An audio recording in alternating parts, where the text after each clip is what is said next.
એટલે આ આખી વાત છે એ વાતમાં કોઈની સરખામણી કર્યા વગર આજે આપણે તમે હું બધા જોઈએ તો આપણા બધા પ્રસંગો જોઈએ, આપણું બીજું બધું જ જોઈએ તો બધી જ વસ્તુ આપણી સરખામણીમાં જ જાય છે. આપણી મોટા ભાગની શક્તિ આપણી સરખામણીમાં લાગેલી છે. ફલાણાએ કેવો અવસર કર્યો, મારે કેવો અવસર કરવાનો છે, ફલાણાના પાસે કેવી ગાડી છે, મારે કેવી ગાડી લાવવાની છે, ફલાણાને કેવું ઘર છે, મારે એવું, હવે એના કરતા મારે આવું ઘર થોડું ચાલે. હવે તો એટલે આ જે સરખામણીની દુનિયા છે એ સરખામણીની દુનિયામાં ભાઈએ જે ઉદાહરણ આપ્યું હતું કે 4 લાખનો પગાર ઘરમાં આવતો હોય 2 જણનો, પણ કોઈ વ્યક્તિ બાજુનું બહારનું આવીને એવું કે મારે તો હું તો 10 લાખ કમાઉં છું, એ 10 લાખ કમાવું એટલે 4 લાખ મને ઓછા લાગવા લાગે. હવે આ જે વસ્તુ છે આ તો માનસિકતાનો સવાલ છે અને આવું વધારે ઓછું તો આખી દુનિયામાં કાયમ ચાલવાનું છે. તો આવું જો વધારે ઓછું કાયમ ચાલે અને એટલે એનો મતલબ મારા ભાવ અને વિચારની ગાડી લઈને હું બધી જગ્યાએ નીકળતો છું અને નીકળતો ગમે તે કોઈ મને ધક્કો, મતલબ શું છે કે મારે ગાડીને ગોબો પાડે જાય એટલે મને અંદરથી ગોબો પાડે. હું 5 લાખની ગાડી લઈને નીકળ્યો છું અને 25 લાખની ગાડી લઈને બાજુમાંથી કોઈ નીકળે અને મને અંદરથી એમ લાગે કે યાર આ મારી તો હવે જૂની થઈ ગઈ ને આવું થઈ ગયું, એટલે એનો મતલબ મને ગોબો પાડ્યો, આ ગોબો પડ્યો.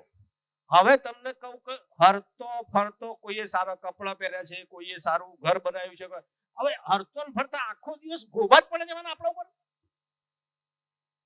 આ ધંધામાં આપણે લાગેલા છીએ અને આ ગોબા આપણને એમ લાગે કે ના આનાથી મોટું કરું તો આ ગોબો નીકળે, આનાથી મોટું કરું તો, અને આવું કરવામાં આપણી જિંદગી આખી પૂરી થઈ. આવું કરવામાં પૂરી થઈ ગઈ. મતલબ આ ભૈયા ઘણી વખત કહે છે कि एक फ्लैट, दूसरा फ्लैट और तीसरे में वो फ्लैट. એનો મતલબ શું થયો? એક ફ્લેટ કર્યો, હવે મારે બીજો ફ્લેટ કરવો છે, બીજો ફ્લેટ કર્યો અને હવે મારે ત્રીજો ફ્લેટ કરવો છે. મારા છોકરાઓના છોકરા, કારણ કે બધા જ નપુસક પકવાના છે, કશું કમાવાના જ નથી, એટલે એમના માટે પણ મારે કરવું પડશે. એટલે ત્રીજો ફ્લેટ કરતી એ વખતે 65, 60, 65 જે કઈ થઈ ગયા, અત્યારે તો 25-30 વર્ષે પણ એટેક તો આવે જ છે, આપણને ખબર છે. મારું શું કહેવાનું છે કે ત્રીજો આવતા એ પોતે ફ્લેટ થઈ ગયા એટલે કંધા ઉપર ચાલીને ચાલવાનું થઈ ગયું. એનો મતલબ શું થયો કે એક વાત એવી છે કે આખી જિંદગી પૂરી થતી જાય છે, આ બધું થતું જાય છે, પણ છતાં છે ને આવા પરિવાર જોવા મળતા નથી. આવા પરિવાર જોવા મળતા નથી ને આખા બધા જ લોકોની, તમને કહું કોઈ પણ વ્યક્તિ, એમને તમે વિચાર કરો, કોઈને પણ તમે પૂછો તો આપણે બધા આવા પરિવાર ઈચ્છીએ છીએ કે નહીં?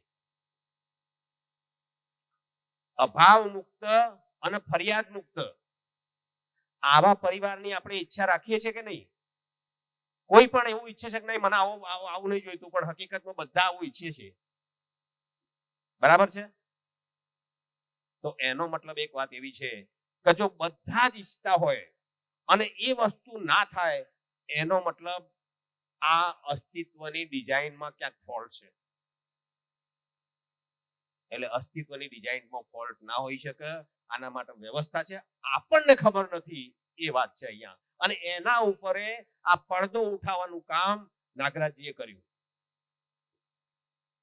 આ પડદો ઉઠાવવાનું કામ કર્યું કે આ વસ્તુ છે ને કોઈને, તમને કહું કે એવી વિશ્વાસ જ બેસતો નથી, કોઈને વિશ્વાસ બેસતો નથી કે આવું થઈ શકે.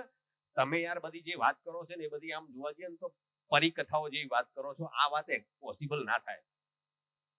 કોઈને પણ વાત કરો તો આ કે બહુ આદર્શ વાત છે, આવી વાત તો થોડી કોઈ હોય.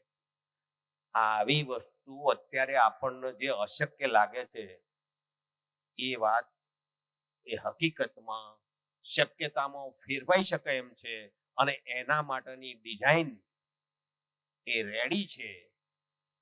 ભૈયાએ કાલે કંઈક વાત કરી, એમાં એક ઉદાહરણ આપ્યું કે આપણી ગર્ભવતી બેન જ્યારે કોઈ પણ વસ્તુ શું કે પ્રસારમાંથી આજે 9 મહિના પસાર થાય છે ત્યારે એને કેટલી ટાઈપની વેદનાઓ હોય છે, છતાં પણ એની પરિણામની નિશ્ચિતતા છે કે અમારા ઘરમાં કોઈ મહેમાન આવવાનું છે, એ વાતની પરિણામની નિશ્ચિતતા છે.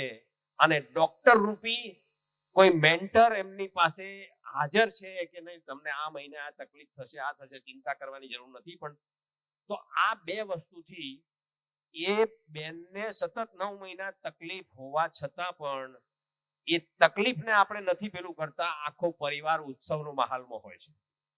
આ વાત હકીકત છે કે નહીં?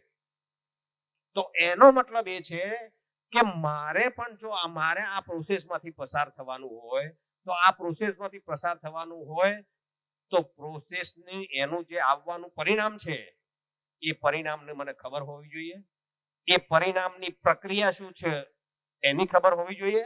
અને એ પરિણામની પ્રક્રિયા પહોંચવા માટે મારે પાસે મેન્ટર અવેલેબલ હોવો જોઈએ, મને કોઈ ગાઈડ કરવા વાળો વ્યક્તિ હોવો જોઈએ. આ 3 વાત હોય તો આ વસ્તુ શક્ય છે. અને આજની ડેટમાં આપણી પાસે આ બધી વાત ઉપલબ્ધ થઈ ગઈ છે. જીવન વિદ્યા નાગરાજજી આજે 25 વર્ષની સાધના કર્યા પછી એમને આ દુનિયાને આ એક મોટી વાત આપી છે. આને સમજતા સમજતા લોકોનો વાર લાગશે, પણ વસ્તુ સાધનાઓ કરીને નથી થતી. એ વસ્તુ તમે શિક્ષણમાં લાવી શકશો અને એ વસ્તુની પ્રક્રિયા આવી સરળ છે અને આવી રીતે થઈ શકશે.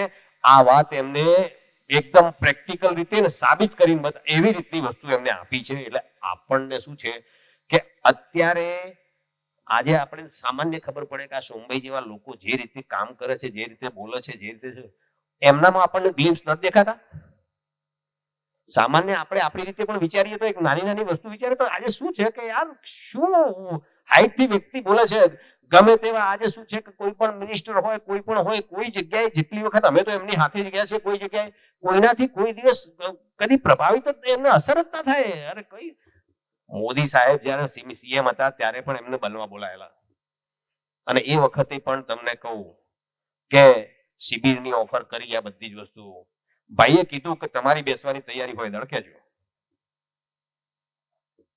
આ એક વિચાર કરો કે આવું કોણ કહી શકે?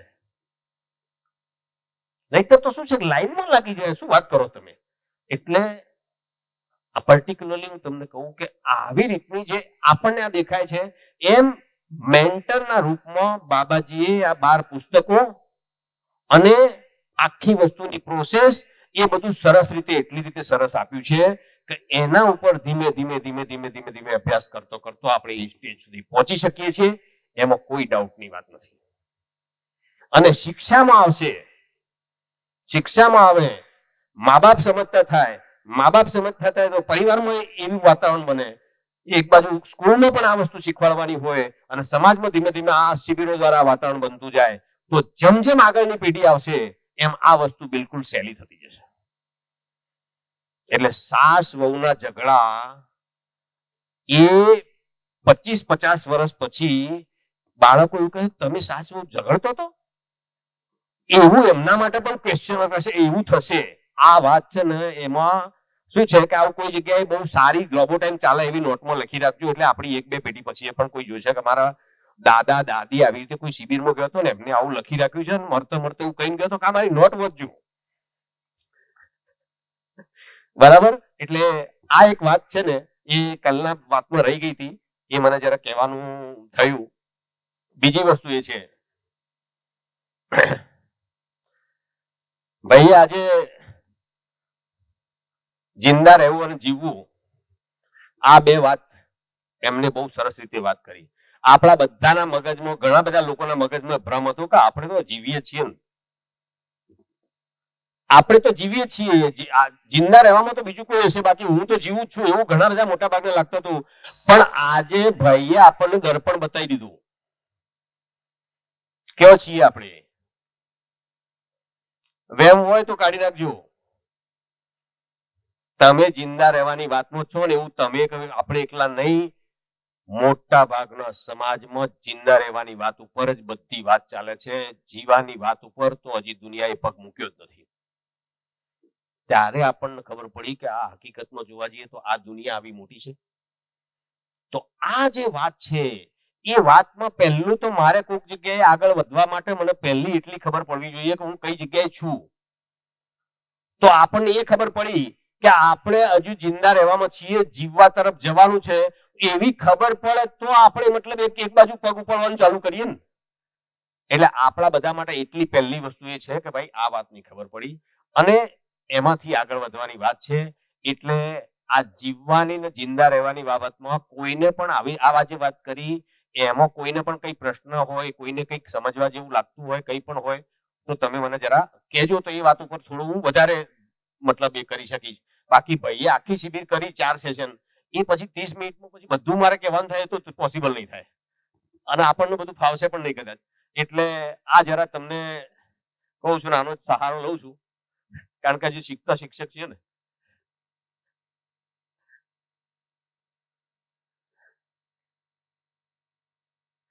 ભાઈએ એમાં 3 વાત કરી હતી: સંવેદનહીનતા, સંવેદનશીલતા અને સંજ્ઞાનશીલતા. બરાબર છે? તો સંવેદનહીનતા એટલે બીજાનું જે થવું હોય થાય, આપણને પૈસા મળવા જોઈએ, આપણને ના મળવું જોઈએ, એનું નામ સંવેદનહીનતા. દુનિયાનું જે થવું હોય થાય.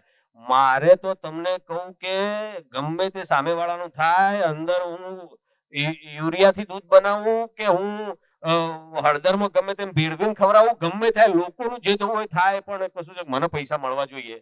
આ સંવેદનહીનતાના દાખલા છે. સંવેદનશીલતામાં મોટા ભાગના લોકો આપણે જીવીએ છીએ, એમાં કોઈ કહેવાનું નથી. જેમ એ કરો, આટલા બધા કેમ્પ લાગે છે, આ લાગે છે, તે લાગે છે, બધું સંવેદનશીલતા ઉપર છે. આપણને એમ થાય અરે મા અંબા માટે લોકો કેટલા બધા ચાલતા ચાલતા જાય છે, એમને કેટલી તકલીફ પડે, એમને દવાખાનાની સુવિધા કરો, એમને નાવા માટે ગરમ પાણીની વ્યવસ્થા કરો, એમને જમવા માટેની ભોજનની વ્યવસ્થા કરો, એમના માટે નાસ્તા માટે પેકેટ કરો, આ બધું જ કરો. આ બધું જ છે ને એ સંવેદનશીલતા વાળો પાઠ છે. એવું કરવાથી વારંવાર કીધું કે એવું કરવાથી મારા ભાવ અને વિચારની સ્થિતિ કાયમ માટે સારી થઈ જશે. એ વાત એમાંથી આવવાની નથી. એટલા માટે આવા જેટલા નાના મોટા પ્રોગ્રામ છે, આ બધી વસ્તુ છે, એનો મતલબ એવો મેસેજ લેવાની જરૂર નથી કે આ બધું ખોટું છે. માણસ તરીકે જો સંવેદનશીલતા ના હોય ને તો પશુથી પણ નીચે ગયા આપણે. એટલે આ બધી વસ્તુ જે ચાલે છે એ ખોટી છે એવું નથી, પણ આપણે એવું સમજીએ કે એનાથી આપણે આગળ મતલબ શું છે કે એકચ્યુઅલી સંજ્ઞાનશીલતા તરફ એવો જો આપણને ભ્રમ હોય તો એ ભ્રમમાંથી નહીં નીકળીએ ત્યાં સુધી આપણને રસ્તો નહીં મળે. વાત કહેવાની વાત એ છે. તો આ ભ્રમમાંથી નીકળ્યા પછી આગળ ચાલશું તો રસ્તો મળશે. એટલે શું છે કે આ વાત છે એ આપણે એ સમજવાની છે કે ભાઈ આમાં આ બધું ખોટું છે એવો મેસેજ લઈને, નહીં તો કે જીવન વિદ્યાની શિબિરમાં ગયા હતા તો ત્યાં તો એવી જ વાત કરી, આ બધું ખોટું, જે બધું કરો છે ખોટું છે અને હવે તો આવું બધું કશું કરાય નહીં અને કાલથી તો જે કરતો હોય એના સામે બોયો ચડાવવાની, આવા ધંધા ના કરતા મહેરબાની કરે. એટલે આ બધું જ થાય છે, બધું બરાબર છે, પણ એના દ્વારા આપણે જે પામવા માંગીએ છીએ એ કદાચ નહીં પામી શકીએ. એ વાત જરા શું છે કે મુદ્દો ધ્યાનમાં લેવાની વાત એ રહી છે. બરાબર?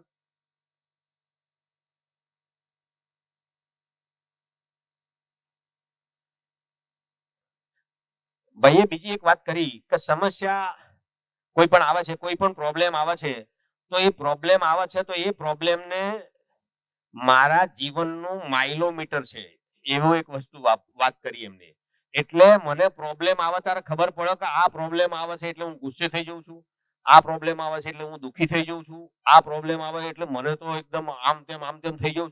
તો એનો મતલબ હું કોઈ પણ પ્રોબ્લેમથી જેટલો ડિસ્ટર્બ થઉં છું તો એનો મતલબ મને એવું લાગે કે મારે હજી મારા ઉપર કામ કરવાનું બાકી છે. જો ડોક્ટર લોહી લુહાણ પેશન્ટ આવે અને એને જોઈ અને ડોક્ટર બેભાન થઈ જાય તો તમે કહો કે ડોક્ટર ઈલાજ કરી શકવાનો છે? પોસિબલ થાય? તો સ્વસ્થ ડોક્ટર ઈલાજ કરશે કે બેભાન થઈ જશે ડોક્ટર ઈલાજ કરશે? અને આ બેભાન થઈ જાય ડોક્ટર ને બીજી વખત પેશન્ટ લઈને જશો તમે? તો એનો મતલબ જો ઈલાજ કરવાનો હશે તો તમને કોઈ પણ પ્રોબ્લેમ આવવા માટે ઈલાજ મારે કરવાનો છે, અને ઈલાજ જો મારે કરવાનો હોય અને મારી મનસ્વસ્થતા નહીં હોય તો હું ઈલાજ કેવી રીતે કરી શકીશ? તો એનો મતલબ પેશન્ટ ગમે તેટલું લોહી લુહાણ હોય તો ડોક્ટરને એક વસ્તુ છે કે એ બેભાન થવાની વાત ના હોય. એ તો એને એમ લાગે કરે આને તો હું ચપટીમાં કરીશ, કાંઈ વાંધો નહીં, આવવા દો, આ રીતે કરીને મતલબ શું છે કાકે. તો આ કોન્ફિડન્સ હોય તો તમને કહું કે એટલે આપણે પ્રોબ્લેમ છે ને, એ પ્રોબ્લેમ આવી રીતના પ્રોબ્લેમ આવે તો એ પ્રોબ્લેમમાં આપણને ખબર પડે કે આપણે જેટલા ડિસ્ટર્બ થઈએ છીએ એ ડિસ્ટર્બ થઈએ છીએ, તો મારે મારા જીવનની યાત્રામાં મારે આગળનું કામ કરવાનું બાકી છે. એ વાત એ આપણને આ દર્પણ બતાવવા અરીસો છે આપણા માટે. એવી ભાઈએ એક વાત કરેલી.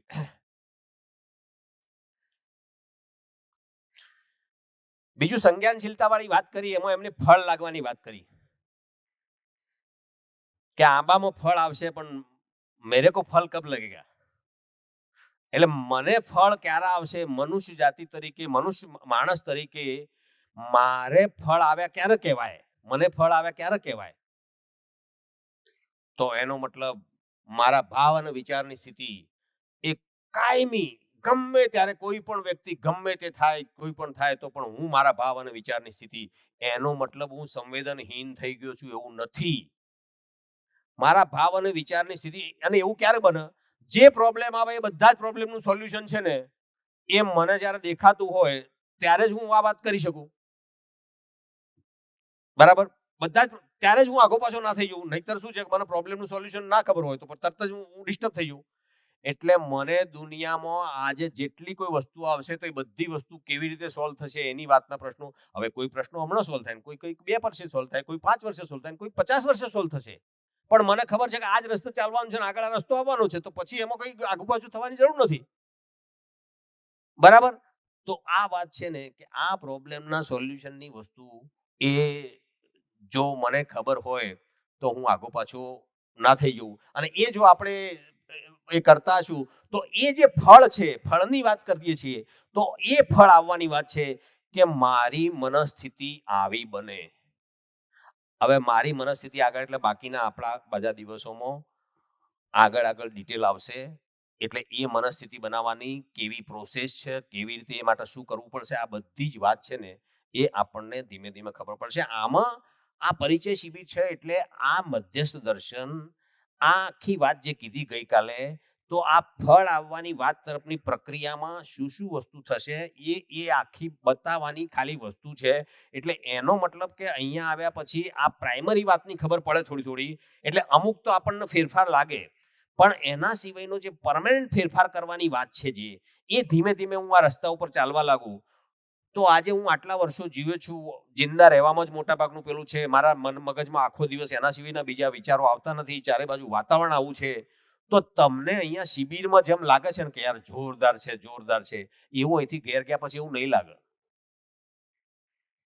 ચારે બાજુ વાતાવરણ એવું છે એટલે લાગશે કે ઓહો યાર, આ તો આટલું બધું તો જોરદાર હતું, પણ આ ઘરે તો જોયું ને આજ ક્યાં કરવાનું, હું સૂતરું પણ આના સૂત્ર શું કરવાનું. આ બધા સવાલ આવશે, પણ અને એ સવાલ જેમ તમને આવે છે એવા બધાને આવે, અને એ આવતો એ પ્રોસેસમાંથી ધીમે આપણી મનસ્થિતિ ઉપર આપણને ખબર પડે. મનસ્થિતિ ઉપર ખબર પડે એટલે આપણને લાગે કે ના, મારે વધારે ઊંડું જવું પડશે.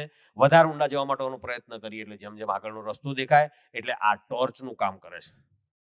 તમે જેમ ટોર્ચ લઈને આગળ વધતા જાઓ તમને આગળનો રસ્તો દેખાતા જાય, ટોર્ચ લઈને આગળ વધતા જાઓ તમને આગળનો રસ્તો દેખાતો જાય, અને આગળનો રસ્તો દેખાતો જાય, અને એ રસ્તે જઈ શકાય એવી વાત પૂરેપૂરી આમાં કહેવાનો પ્રયત્ન કર્યો છે. એટલે કાયમી શાંત હોય, નિરંતર સુખી હોય અને એકદમ વ્યવહારમાં નિયંત્રિત હોય, અને આવા વ્યક્તિને સ્વતંત્ર વ્યક્તિ કહેવાય છે. स्वतंत्र એમને કીધું કે બહાર की परिस्थिति का कोई भी मेरे पे प्रभाव नहीं है, उसको स्वतंत्र बोलते हैं. એટલે ખરેખર સ્વતંત્રતા મારા અંદરની પોતાની સ્વતંત્રતા છે. મન માનીને સ્વતંત્રતા ન કહેવાય, પણ હકીકતમાં મારી પોતાની સ્વતંત્રતા આ વાત છે કે મને ચારે બાજુની કોઈ પણ પરિસ્થિતિ મને અંદરથી ડિસ્ટર્બ ના કરે, એ મારી સ્થિતિ આવે, આ મારી સ્વતંત્રતા છે.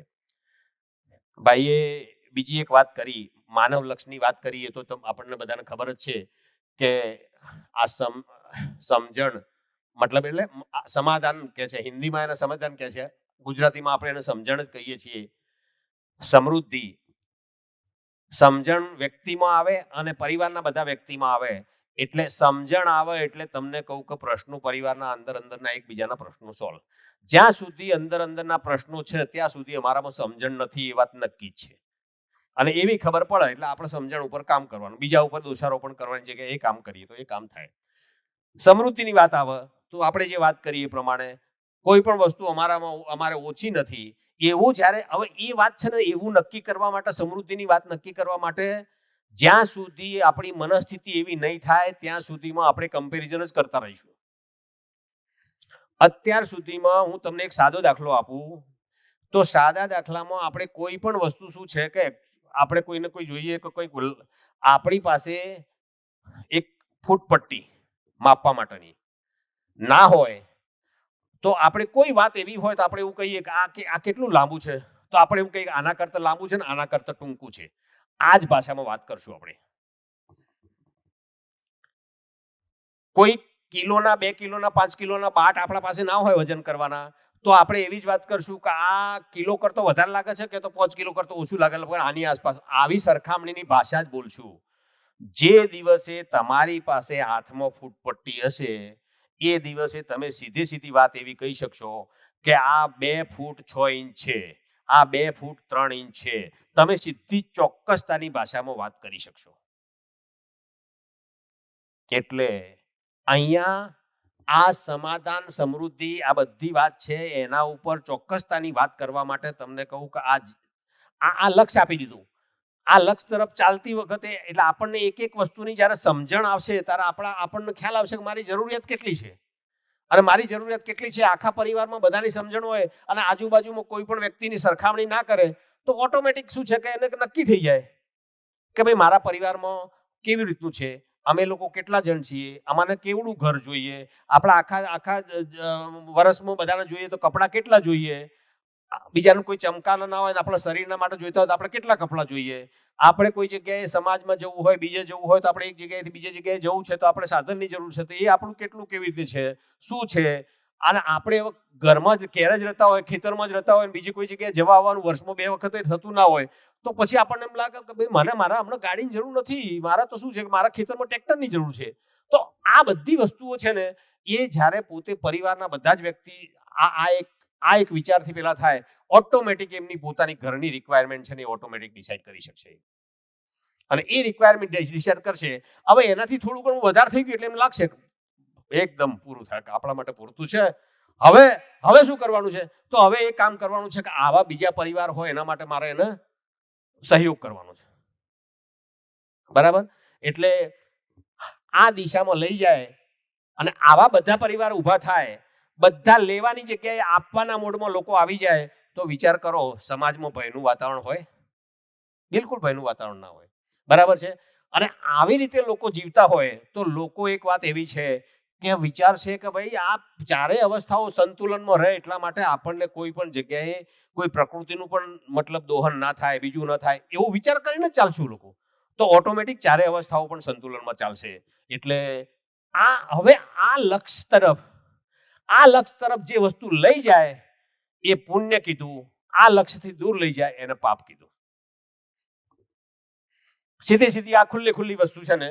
હવે આ માપપટ્ટી આવી ગઈ. અત્યાર સુધીમાં આપણી પાસે સારું ખોટું કેવું એ કહેવા માટેની કોઈ માપપટ્ટી હતી નહીં. અહીંયા આ માનવ લક્ષ્ય આપીને માપપટ્ટી આવી ગઈ. હવે મારું એ કહેવાનો સવાલ છે કે પોતાની જાત સાથે આપણે જોઈ લઈએ કે મારે પરિવારમાં સમજણ આવે, મારા પોતાનામાં સમજણ આવે, પરિવારમાં જો સમૃદ્ધિ આવે, સમાજમાં અભય હોય અને આખી બધી જ રીતે આવી રીતનું હોય તો આનાથી તમે કલ્પના કરો ને તમારે બીજું વધારે જોઈએ શું? આનથી વધારની કલ્પના જ નહીં થઈ શકે. તમે વિચાર કરી જુઓ. એટલા માટે આ કે ભાઈ કે છે વારંવાર કે આ અસ્તિત્વગત છે, તમે મેં ઊભી કરેલી વાત નથી. બરાબર? એટલે આ વસ્તુ છે ને એ એટલા માટે એવું કહેવામાં આવે છે.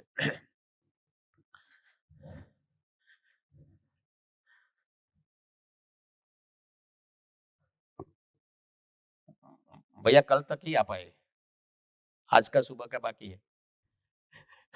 नहीं. हाँ, थोड़ा कर लूं मोटा मोटा. अभी ये लोग फिर बोलेंगे तो माल बाइक से चिपक गए, भैया आता भी छोड़ते नहीं, ऐसा हो जाएगा. इससे आप आ जाओ क्या कि आपका काफी वो है. बराबर.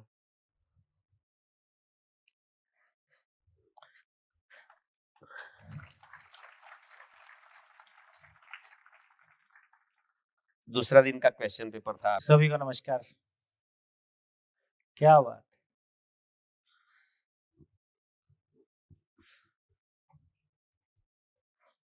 बताइए। तो ब्रेक के पहले हम यहाँ थे कि हमने जो कुछ भी आज तक किया उसको फिलहाल अभी सही गलत की कोई परिभाषा नहीं दे रहे हैं, लेकिन जो कुछ भी किया अपने सुखी होने के लिए किया। तो इसमें कोई असहमति हो तो बोलिए और संकोच ना करें, बोलिए।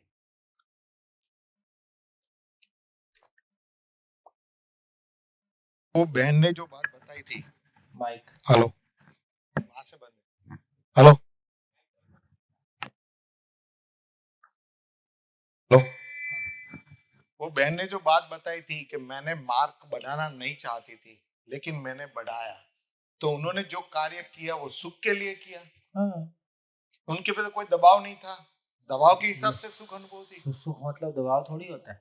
नहीं, दबाव के हिसाब से तो उन्होंने किया है, लेकिन वहां सुख कैसे आया? दबाव नहीं था भाई, किसी अपने को जिसको हम अपना मानते हैं, पैसे के लिए तो नहीं किया। जिसको अपना मानते हैं उसके लिए कुछ फेवर कर दिया, ऐसा करके हमको अच्छा ही लगता है इसलिए किया। दूसरी एक बात है, दशरथ भाई अभी जो गुजराती में ले रहे हैं ना, उनसे बहुत सारी सभा को फायदा होता है क्योंकि वो हमारी भाषा में बात करते हैं। ये 5 मिनट पहले बोला होता तो ठीक लगता। मैंने कल उनको बोला था कि भैया आपने बहुत अच्छा लिया है, क्योंकि एक नॉर्थ गुजरात की लैंग्वेज है जो एक हमको तल पड़ी बोलते हैं, जैसे ऐसा बोल देते हैं, वही भाषा में वो हमको समझाते हैं। तो बहुत सारे लोग मेरे को कितने लोग इनकी बात से सहमत हैं? हाथ उठाइए। ये देखो, मैं आधा घंटे बाद आऊं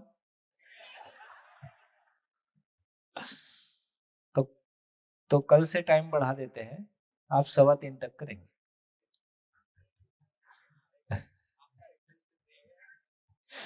नहीं, मैं तो चाहता हूँ देखो ये हो ही जाए और ये जरूरी है। बहुत बढ़िया।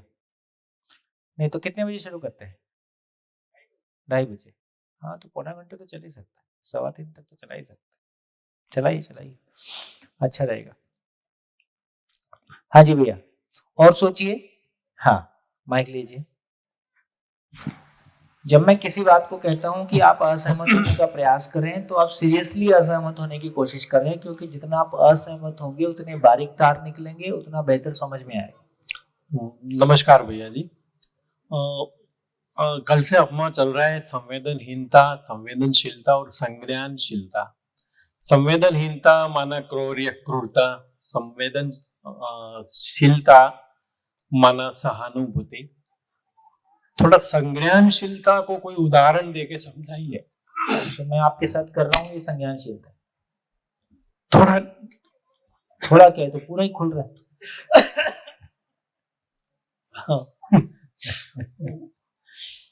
सिंपल बात इतनी है, देखो, समस्या बराबर दुख और समझण बराबर सुख।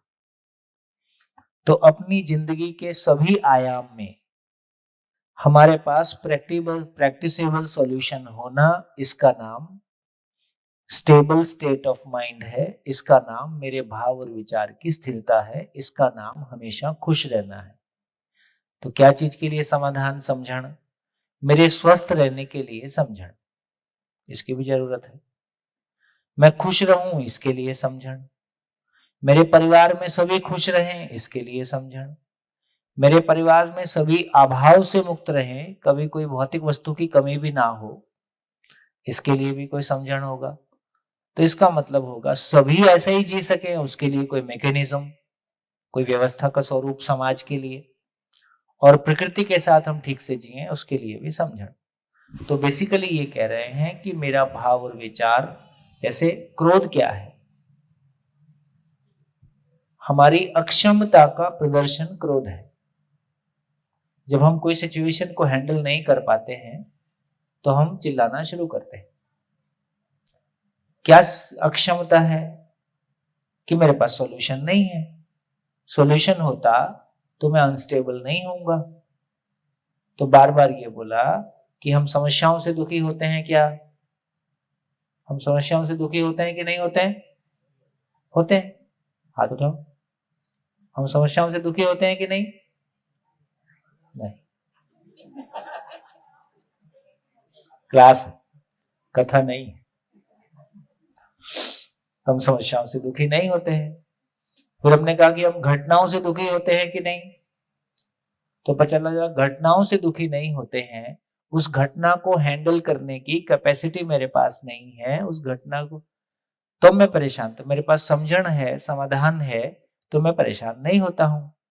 तो ये बात तो हर जगह में मेरे पास में समझण का होना, समाधान का होना, इसका नाम सुख है, इसका नाम संज्ञानशील, ज्ञान पूर्वक जीना संज्ञानशीलता है।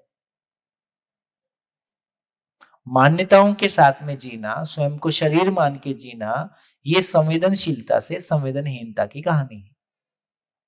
इसलिए ईमानदारी से जीना भी संवेदनशीलता की कहानी है। किसी को दुख नहीं हो ऐसा हम मान लेते हैं, लेकिन दुख वस्तु के कारण कम है, भाव के कारण ज्यादा है। कितने लोगों तक ये क्लियर हो रहा है कि संज्ञानशीलता क्या है, ये ध्यान में आ रहा है?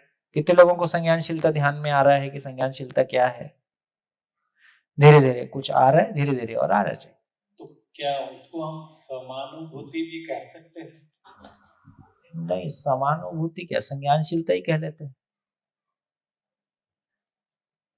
ठीक है, किसी अंशों में वो भी ठीक है, पर ठीक है, संज्ञानशीलता अपने आप में एक अच्छा शब्द है। ज्ञान के साथ जीना, ज्ञान पूर्वक जीना, समझ पूर्वक जीना, संज्ञानशीलता। देखो मीनिंग बहुत क्लियर है। संवेदना किसको बोलते हैं?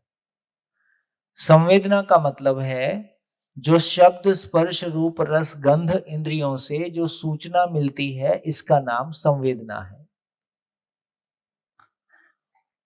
तो स्वयं को शरीर, भाई एक समय था हमको सूसू पॉटी के लिए पता नहीं चलता था बचपन में, और कहीं भी घर में सूसू पॉटी कर देता है बच्चा।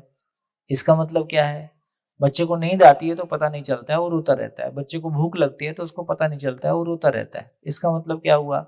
एक समय है जब हमको संवेदनाओं की पहचान नहीं थी। तो हम उस दौर से भी गुजरे हैं इसी मानव शरीर में, जब हमको सशरीर होते हुए संवेदनाओं की पहचान नहीं थी और हम रोना गाना करते थे।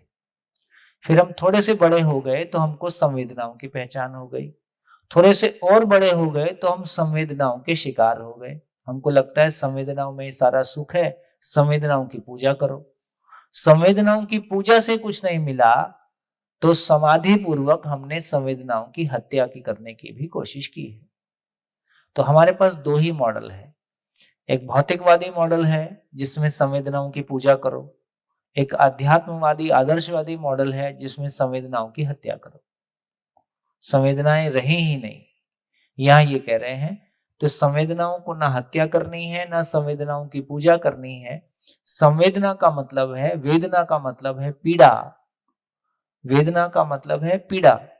इसका मतलब है, संवेदना का मतलब ऐसी पीड़ा जो मेरे को पूर्णता की ओर इशारा करती है। इंद्रियों की महिमा क्या है?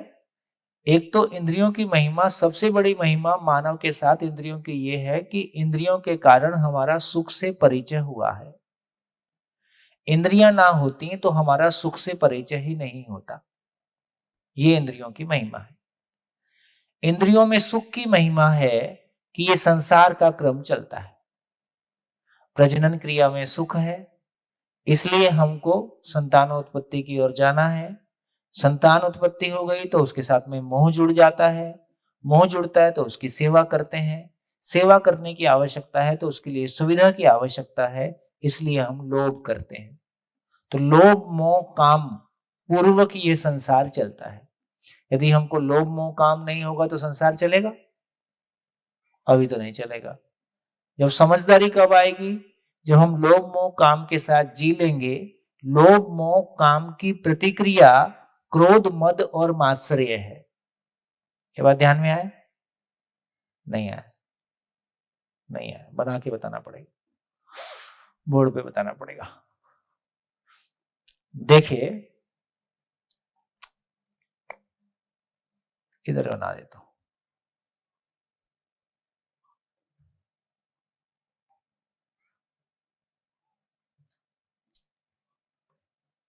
मानव है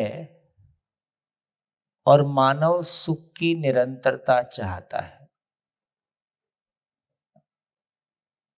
दुनिया का हर मानव ऐसा है और इस चाहत से मुक्त नहीं हो सकता है क्योंकि ये नेचुरल है। मानव सुख की निरंतरता चाहता है। जब मानव इंद्रियों से सुख की निरंतरता चाहता है, इंद्रियों से निरंतर सुख चाहता है, इसका नाम काम है। जब मानव किसी व्यक्ति विशेष के साथ जी के सुखी होना चाहता है, निरंतर सुख चाहता है, इसका नाम मोह है। जब मानव किसी साधन के साथ, धन के साथ निरंतर सुखी होने की कामना करता है, इसका नाम लोभ है। तीनों में लात खाता है, इसका नाम क्रोध है।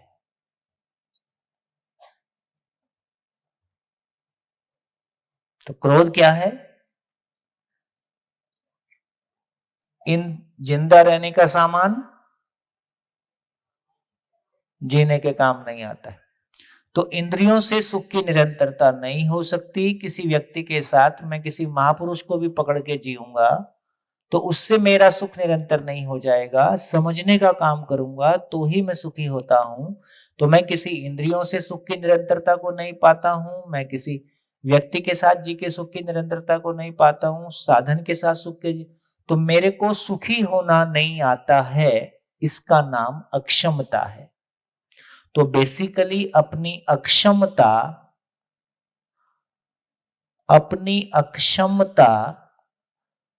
का प्रदर्शन क्रोध है और ऐसी भ्रमित मान्यताओं के साथ में जीना मद है। मद मतलब अहंकार। ऐसे भ्रम के साथ जीना मद है और जो मेरे भ्रम के रास्ते में आएगा उसका नाम मात्सर्य है, मत्सर है। मत्सर या मात्सर्य, दूसरे को नष्ट कर देने की प्रवृत्ति। दूसरे को नष्ट कर देने की प्रवृत्ति, दूसरे को नुकसान पहुंचाने की प्रवृत्ति, इसका नाम मात्सर्य है। तो बेसिकली परंपरा ने 6 आवेश की बात की है, काम, क्रोध, लोभ, मोह, मद, मात्सर्य। उसमें से 3 को सम्मोहनात्मक आवेश बोलते हैं, 3 को विध्वंसात्मक आवेश बोलते हैं। सम्मोहनात्मक मतलब जो हमको हिप्नोटाइजिंग लगते हैं, सम्मोहन अट्रैक्टिव लगते हैं, सुखदायी लगते हैं। लोभ, मोह, काम हमको सुखदायी लगते हैं, लेकिन इनमें कोई सुख की निरंतरता नहीं है और इनसे निरंतरता पाने की कोशिश करते हैं। इसी का नाम क्रोध, विध्वंसात्मक आवेश है। तो 6 आवेश हैं, सम्मोहनात्मक आवेश और विध्वंसात्मक आवेश। ये 6 आवेश परंपरा ने कही हैं। इन्हीं से मुक्ति के लिए तमाम तरह की साधनाएं, तमाम तरह के तरीके बताए।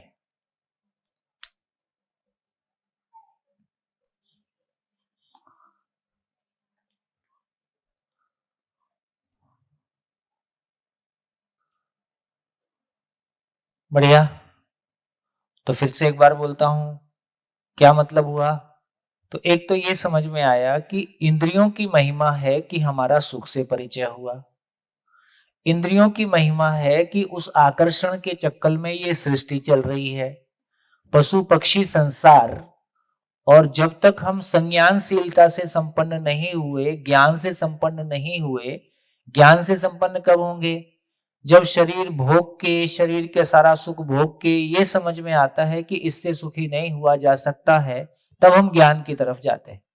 इसका मतलब है इंद्रियों की पहली महिमा कि हमारा सुख से परिचय हुआ, इंद्रियों की दूसरी महिमा कि संसार का क्रम चल रहा है, इंद्रियों की तीसरी महिमा कि उसमें सुख की निरंतरता नहीं है, इसलिए वो ज्ञान की ओर इशारा करता है, इसलिए उसको संवेदना कहा। संवेदना का मतलब ऐसी पीड़ा जो पूर्णता की ओर इशारा करती है ना। संवेदना, स शब्द जो है पूर्णता के अर्थ में आता है।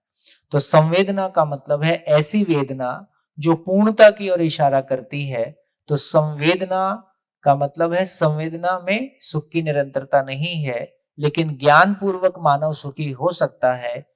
इस अर्थ में इंद्रियों का महत्व है। तो इंद्रियां कोई खराब चीज नहीं है, लेकिन ना इंद्रियों की पूजा करने से हम सुखी हुए, ना इंद्रियों की हत्या करने से हम सुखी लिए। इंद्रियों को जीत भी लिए तो क्या हुआ?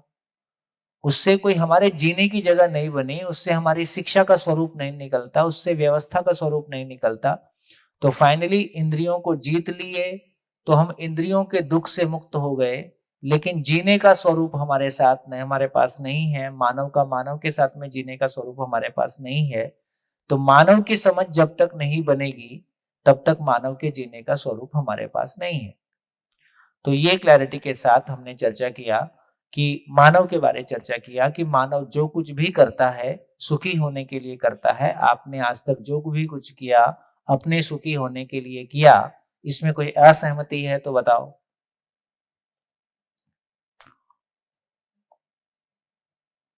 कुछ कहना है?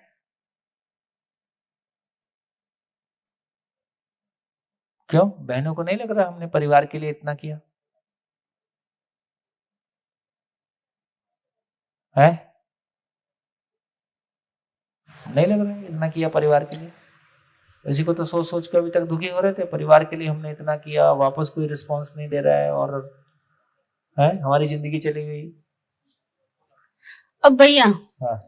आपने जो क्रोध के लिए बोला कि अपनी अक्षमता, तो कभी कभी माँ बच्चों को कुछ सिखाने के लिए गुस्सा करती है, तो बिना गुस्से के भी सिखाया जा सकता है। पर कभी कभी ऐसा बनता है कि बिना क्योंकि गुस्सा कभी- किए बिना हाँ, कभी इसका मतलब है आपको प्यार से सिखाना नहीं आता है।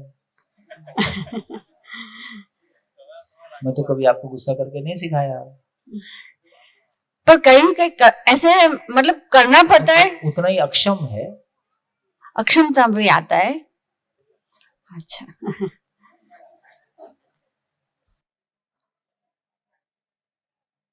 हाँ जी, और कुछ?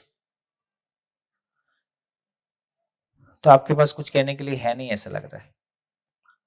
तो यदि ऐसा है कि मैंने जो कुछ भी किया मेरे सुखी होने के लिए किया, तो ये समझ में आने से आपको कैसा लग रहा है? कुछ समस्याएं दूर हो रही नहीं हो रही? क्या क्या कुछ मन हल्का हुआ नहीं हुआ? हुआ? क्या हल्का हुआ? कुछ मन हल्का हुआ नहीं हुआ?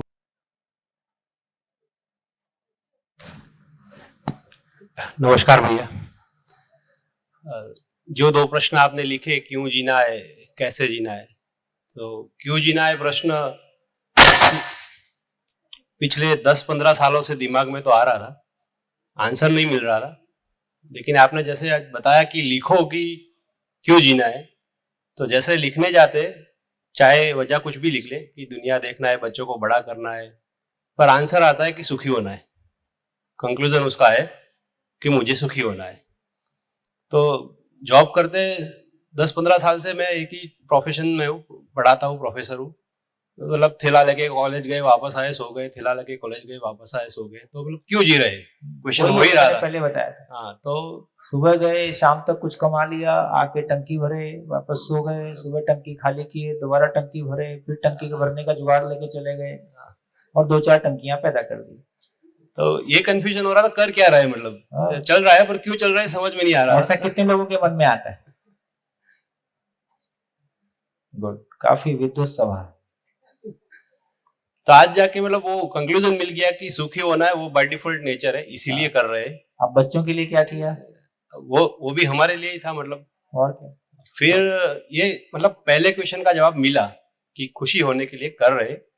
अब कैसे करना है वो अभी सीख ही रहे, उसी में है, उसी सीक्वेंस में हम पर मैं कहता हूं कि यदि ये बात अपने को ठीक से स्वीकार हो गई है कि मैंने जो कुछ भी किया मेरे सुखी होने के लिए किया, तो आपकी जिंदगी में कोई हल्कापन आ रहा है कि नहीं आ रहा है? हाँ, वही क्या? मतलब ऐसा लग रहा था कि दूसरों पे उपकार कर रहे हैं, ये कर रहे हैं, ये सब निकल गया। अब हल्कापन महसूस होता है।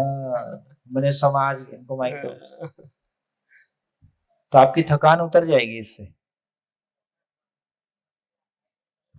Good good good. Hello. Sir, पहले जब ये सोचते थे कि भाई मैंने इसके लिए ये किया वो किया, तो उससे क्या होता था कि पहले कुछ अपेक्षाएं भी बनती थी हाँ कि सामने हाँ। हमें रिवॉर्ड क्यों नहीं मिलता, ऐसा। बिल्कुल बिल्कुल। लेकिन अभी सोच रहे हैं कि जो क्या खुद के लिए किया तो कोई मतलब गिला शिकवा नहीं रहता उससे। बहुत बढ़िया। Thank you. ताली भी खुल के नहीं बजा पाते। ये सोचने की वाकई में नहीं तो हम इतना परेशान हुए हैं।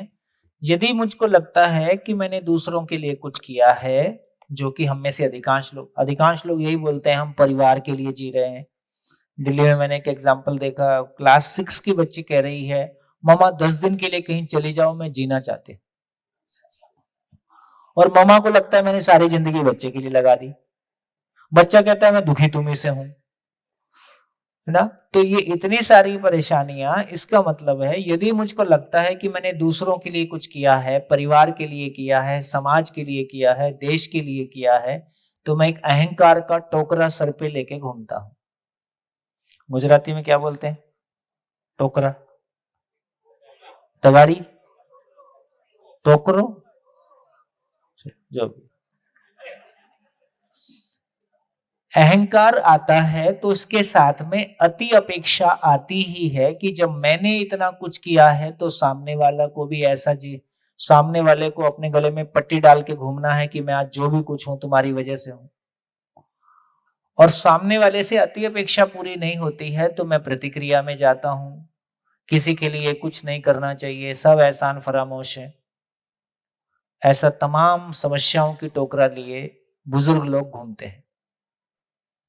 तो इससे पता चला कि एक तो मेरा ये अनावश्यक का मामला धुल गया, है ना। तो एक तो इस बात पे ध्यान चला गया कि जब मैंने जो कुछ भी किया मेरे सुखी होने के लिए किया, है ना। करता हूं तो सुखी होता हूं, नहीं करता हूं तो अपराध बोध होता है। तो अपने अपराध बोध से बचने के लिए किया, अपने सुखी होने के लिए किया। तो फिर किसी पे एहसान की बात नहीं है। जिस समय मेरी जैसी मनस्थिति थी उस समय मैंने जो कुछ किया, हो सकता है अधूरा किया, पूरा किया, जैसा भी किया, लेकिन कुल मिला के मैंने दुख से बचने के लिए किया, सुखी होने के लिए किया। एक बात कितने लोगों को ध्यान में आ गया? ठीक लग रहा है? कोई ऑब्जेक्शन? हाँ जी, माइक दीजिए।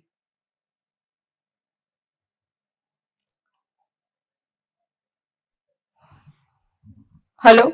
हाँ, जैसे अभी आपने कहा कि हमने जो भी किया वो हमारे सुख के लिए किया, तो जैसे अब तक हम समझ रहे थे कि मैंने इसके लिए ये किया, तो फिर अपेक्षा बनती थी सामने कि उसको भी मेरे लिए ऐसा कुछ करना चाहिए। अभी जैसे ये है समझ कि हमने जो भी किया हमारे सुख के लिए किया, तो क्या इसका मतलब ये हुआ कि हमें किसी से कोई अपेक्षा ही नहीं रखनी है? ये अपेक्षा रखनी है कि पानी पिएंगे तो प्यास बुझ जाएगी। कभी गलत हुआ? कभी आज तक ऐसा हुआ पानी पिया और प्यास नहीं बुझी? तो इसका मतलब है सही अपेक्षाएं रखना है। अभी या तो हम अति अपेक्षा करते हैं, तुम 30 साल के हो, तुमको तो ऐसा होना ही चाहिए, बहू को तो ऐसा होना ही चाहिए, बेटी को तो ऐसा होना ही चाहिए, बाप को तो ऐसा होना ही चाहिए, दादाजी को तो ऐसा होना ही चाहिए। तो इसका मतलब है हम दूसरे की बिना योग्यता पात्रता को समझे अपनी तरफ से कोई अपेक्षा कर लेते हैं और वो अपेक्षा पूरी नहीं होती है और हम दुखी होते हैं। ये भी एक सोचने की बात है कि सामने वाला जब अपेक्षाओं को पूरा कर पाता है तो वो सुखी होता है कि पूरा नहीं कर पाता है तब वो सुखी होता है? पूरा कर पाता है तो सुखी होता है। इसका मतलब सामने वाले से उससे की गई अपेक्षाओं को पूरा ही करना चाहता है। इसका मतलब है या तो आपके साथ उसका कोई संबंध ही नहीं है, आप बिना मतलब ही अपेक्षा कर रहे हो, बिना मतलब ही गले में लटके हुए हो, और यदि आपकी अपेक्षा सही भी है तो सामने वाले की पूरा करने की योग्यता नहीं है। तो इसका मतलब है हम किससे क्या अपेक्षा करें। तुम पानी से यह अपेक्षा नहीं करते कि भूख मिट जाएगी, भोजन से यह अपेक्षा नहीं करते कि प्यास बुझ जाएगी, पेट्रोल की गाड़ी में पेट्रोल ही डाला, डीजल की गाड़ी में डीजल ही डाला, लेकिन यहाँ हमको नहीं समझ, क्योंकि हमको मानव की समझ नहीं है, इसलिए किससे क्या अपेक्षा किया जाए, कितना अपेक्षा किया जाए, इसकी हमारी समझ नहीं है। इसलिए आपने देखा होगा कि संवेदनशील लोगों के बारे में कहा जाता है कि अच्छे लोग पिसते हैं। सुने? अच्छे लोग पिसते हैं, क्या बोलते हैं गुजराती में? साड़ा लोगों ने गऊ पड़े छे, खोटू पड़े छे। हेलो। हाँ, और मेरा एक मिनट इसको पूरा कर दो। तो अच्छे लोग पिसते हैं और ज्यादा अच्छा होना भी ठीक नहीं है। तो इसका मतलब है, अच्छे लोगों का मतलब है जो संवेदनशील लोग हैं, है ना। जैसा हमारे भाई ने कहा कि हमने कितने पेड़ लगाए और हम कितनी मेहनत करते हैं, दूसरे लोग उस मेहनत को समझते नहीं हैं, सारी परिस्थितियों को समझ के भी तैयार नहीं होते हैं, और कभी कभी पति की संवेदनशीलता पत्नी को भारी पड़ती है। घर में लड़ाई इसी बात की होती है कि तुम ज्यादा संवेदनशील हो। और कई बार हमको भी लगता है वक्त गुजरने के बाद, मैंने अनावश्यक इतनी मेहनत की, इसकी जरूरत नहीं थी, या इतनी जरूरत नहीं थी जितनी मैंने किया। तो संवेदनशील लोग भावुकतावश अपना शोषण कराते हैं। तो संवेदनशीलता अपने आप में संवेदनशीलता का कैप नहीं है। जब हम संवेदनहीनता से संवेदनशीलता के बीच में जी रहे हैं तो बहुत सारी कैप गायब है। कैसे गायब है? कितना पैसा कमाना है, इसका कोई कैप हमारे पास नहीं है। कितना सम्मान पाना है, इसका कोई कैप हमारे पास नहीं है। कितनी मेहनत करना है, इसका कोई कैप हमारे पास नहीं है। किससे क्या अपेक्षा करना है, इसका कोई कैप हमारे पास नहीं है। ये ओपन एंडेड जिंदगी है। हमने वहाँ कहाँ शिविर किया था? बद्रीनाथ में हमने शिविर किया। तो जो हमारा वो किचन का कॉन्ट्रैक्ट जिसने लिया था, वो संयोग से पढ़ा लिखा सा आदमी था। तो उसने एमबीए, उसने अपनी वो शिविर में बैठ गया, उसको मजा आ गया। तो फिर उसने अपनी कहानी सुनाई। उसने एमबीए किया, नौकरी वोकरी ठीक से नहीं मिली। तो किसी ने कहा जब तक नहीं मिलती है तब तक एक कॉन्ट्रैक्ट आया, तुम ही कर लो। उसने कर लिया, उसको मजा आने लगा। एक कॉन्ट्रैक्ट, 2 कॉन्ट्रैक्ट, अभी उसका मेरठ से लेके बद्रीनाथ तक इतने कॉन्ट्रैक्ट हैं। बोले मैं इस बात से परेशान हूं कि रुकना कहाँ है। बोलते मैं दौड़ते दौड़ते थक जाता हूँ, इतना काम आ गया मेरे पास। तो किसी के पास काम नहीं है तो परेशान है, किसी के पास काम ज्यादा है, उसको ये समझ में नहीं आ रहा रुकना कहाँ है। तो ये संवेदनहीनता से संवेदनशीलता के बीच में हम विदाउट कैप हैं। कितना सम्मान पाना है मुझको पता नहीं है, कितना पैसा कमाना है मुझको पता नहीं है, किसके साथ किससे क्या अपेक्षा करना है मुझको पता नहीं है। इसलिए मैं हमेशा भावुकतावश मैं अपना शोषण करा सकता हूं, मैं परेशान रहता हूं। तो कैप कहां पे आएगी? संज्ञानशीलता के प्रकाश में संवेदनाएं नियंत्रित रहती हैं। जब मैं ज्ञान पूर्वक जीता हूं तब किसके लिए क्या करना है, कितना करना है, तब वो मेरे कंट्रोल में आता है। तो मैं भावुक नहीं होता हूं, भाव शून्य भी नहीं होता हूं। संवेदनशीलता की जगह में पहले मैं अति भावुक होता हूं और अति भावुक होकर कुछ अति अपेक्षा करता हूं। जब अति अपेक्षा पूरी नहीं होती है तो मैं अपेक्षा शून्य होना चाहता हूं कि आज के बाद तुमसे कोई अपेक्षा नहीं करूंगा, या तो तुम्हारे बिना जी नहीं सकूंगा, नहीं तो आज के बाद तुमसे कोई अपेक्षा नहीं करूंगा। तो अति अपेक्षा के साथ में होना और अति भाव के साथ में होना और भाव शून्य होना दोनों ही प्रैक्टिसेबल नहीं है। तो पता चलता है सही भाव के साथ होना, सही अपेक्षाएं कर पाना और हमेशा खुश रहना, इसी का नाम संज्ञानशीलता है। बढ़िया। हाँ जी, माइक दीजिए। हाँ हाँ, हाँ मुझे जी, हाँ या बोलिए तब तक आप माइक ले लीजिए। हाँ मेरा एक और क्वेश्चन था। अभी जैसे आपने कहा कि समझ पूर्वक जीना है, घटना को वैसे लेना है, तो जैसे आज ये हो रहा है कि सभी मानव प्रकृति का मतलब बहुत खराब कर रहे हैं, पॉल्यूशन इतना है जो भी है, तो उस घटना को हम देख के दुख होता है कि ये तो गलत कर रहे हैं। हम कोशिश करें चलो कि कुछ हम अपनी ओर से गंदा ना करें, लेकिन वो बिगड़ता ही जा रहा है। तो आप प्रकृति की बात कर रहे हो। लोगों ने अपने संबंध ध्वस्त कर लिए, लोगों ने अपना शरीर ध्वस्त कर लिया। जिसको अपने शरीर की और संबंध की नहीं पड़ी है उसको प्रकृति की कहां से पड़ी होगी? ये समझ में आता है कि नहीं? हम जितने लोग ज्यादा परेशान हैं वो ज्यादा खा के परेशान हैं कि भूख से परेशान है? मैक्सिमम लोगों के स्वस्थ होने का फॉर्मूला बताता हूं, जितना खा रहे हो उसको आधा कर दो, खत्म, सिंपल, कुछ नहीं करना है। 3 रोटी खाते हो 2 रोटी कर दो, 2 खाते हो 1 कर दो, जितना खा रहे हो लगभग उसका 75-50 पे ले आओ, आप स्वस्थ रहो। हम सभी बीमार हैं ज्यादा खाने के कारण। हमको ये पता नहीं चला पीएचडी करने के बाद खाना कितना है, हाँ, नहीं पता चला, पशु को पता है। तो हमको क्या खाना है, कब खाना है, कितना खाना है, जिंदगी में क्या करना है, क्यों ना शादी करने का पता है, ना जीने का पता है, ना मरने का पता है, उसके बाद भी हंस लेते हैं, क्या बुरा है।